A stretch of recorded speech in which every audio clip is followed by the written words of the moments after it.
Hey guys, it's Peanut and Her Ice Cream Bar. So I thought today I would do something that's kind of different than what I normally do. I wanted to do kind of like a tag thing. A tickly tag, tickle. So I thought, hey, I'll just kind of make one up. Lol. So I'm sure there's already a tag that is like this, but actually I found this picture. So this was a thing in the past. I don't know if it still is. I found when I was looking through pictures, old pictures of Daichi to make that one video, and I found this like chart thing that had like organized all your characters' sexualities, and I was like, that could be a fun video. So I thought I would just use this. I'm sorry, I have no idea who originally made this chart. I'm pretty sure it was not me, but it's a pretty simple thing. All it is a line, and then on one side you have prefers female, on the other side prefers male, on the bottom we've got asexual, and at the top we've got hypersexual. So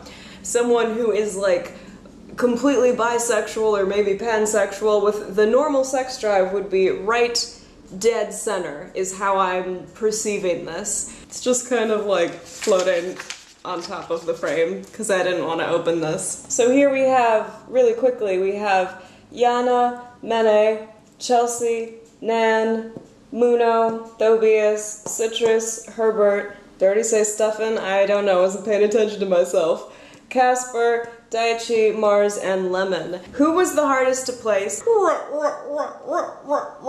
don't know what that was either. That was like an octopus, maybe? So for me, Chelsea was the hardest to place just because, see, Chelsea, because I'm thinking of hypersexual, my most hypersexual character is definitely Casper.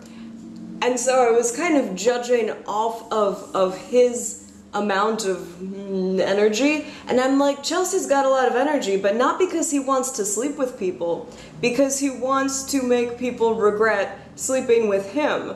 So I don't really know if that really fully counts as like a really hypersexual person, because they're not actually feeling super sexual, they're just like constantly sleeping with people to fulfill a different need, like a psychological need, not like, oh god, I'm so horny. I don't know, we could get in a debate about it, a psychological debate, but I don't feel like doing that.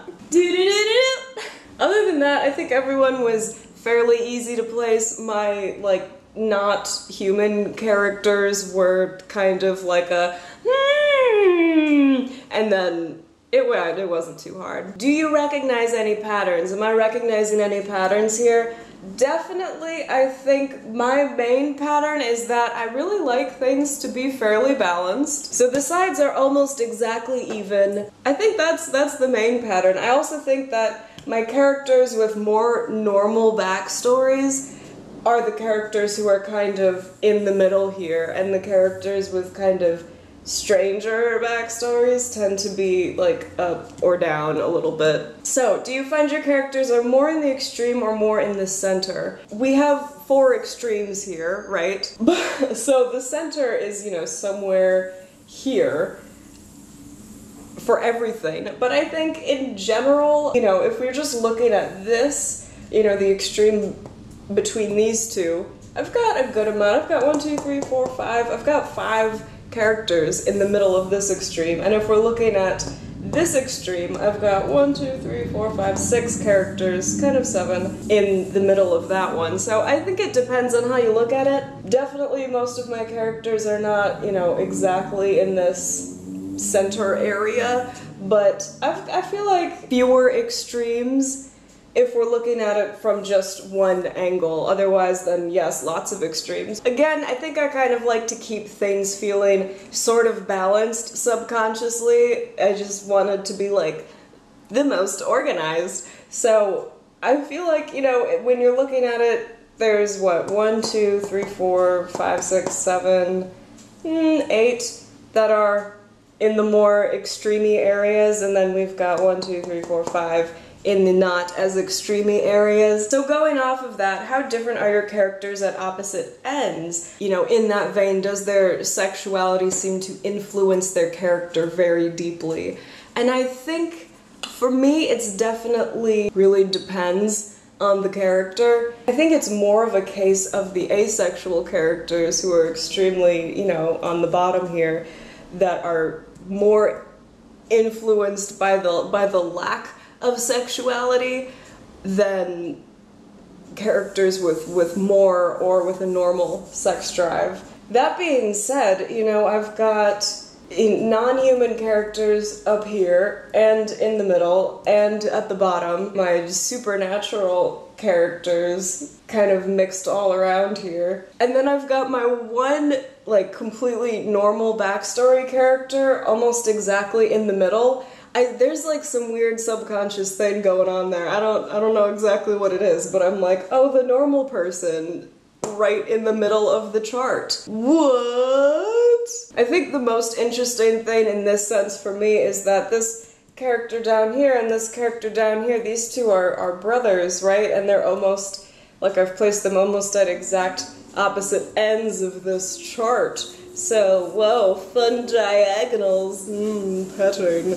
It's so smooth. Just like the ocean under the moon. And finally, how have your characters evolved over time, specifically, obviously, in this sense? I think I've come down from the extreme areas a lot more, mostly from the hypersexual area. Everyone was just like super horny all the time. I don't know, maybe that was puberty. And now I'm like, no, most of them have an average drive or maybe even lower than average. You know, when I was younger, I was creating a lot more characters up in this range somewhere, probably mostly in this range. And now gradually people have kind of shifted down and over here a little bit more, you know, evened it out over the years. Oh, I'm tired of holding this. So that is my fun video that I made. If you guys want to do this just for funsies or just like look at the chart and make it, you don't have to make a video. Who can say when one must make a video? What am I talking about? And if anyone knows where this originally came from, and it's gotta be old because the old version I had of this was like from 2009 or something, so I don't know. But if you know, let me know so I can credit that person. I like analyzing my habits in this hobby. I think it's kind of fun. So anyway, thank you guys so much for watching, and I will talk to all of you later. Bye. Yeah, hypersexuals.